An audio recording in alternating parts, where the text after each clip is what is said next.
What would you do if you came face to face with a shrinking workforce due to increased mechanization, unsecure employment due to a slowing economic climate, and low wages and benefits? You may think, strike. That's what the longshoremen in 56 West Coast ports did in 1971. The International Longshore and Warehouse Union had lost membership and power in the decade leading up to the strike under 2 5-year mechanization and modernization contracts, reducing the need for labor and decreasing union membership. The old break bulk style of loading and unloading, which required a large number of workers, was dangerous and expensive for employers and had become obsolete. Increased imports and exports added incentive for more efficient port operations. The introduction of containerization increased port productivity and required fewer laborers to load and unload cargo. These M&M contracts, which lasted from 1960 to 1971, forced layoffs and took recruitment power away from the local unions at each port.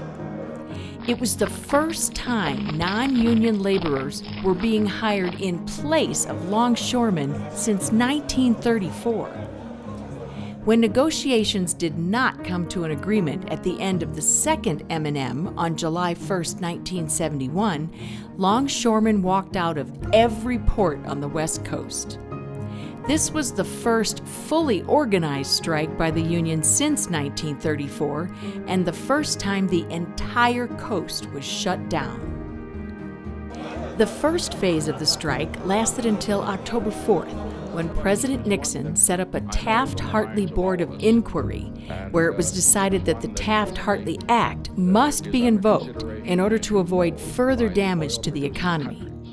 Ports reopened, and an 80-day cooling-off period started in October of 1971 and lasted until January of 1972. The ILWU was still not satisfied with the terms offered by the Pacific Maritime Association, so they went on strike for a second time.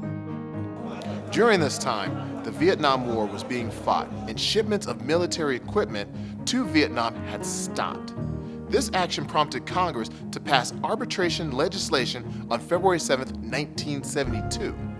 But the following day, before the arbitration could take place, the two sides reached an agreement, and the strike ended.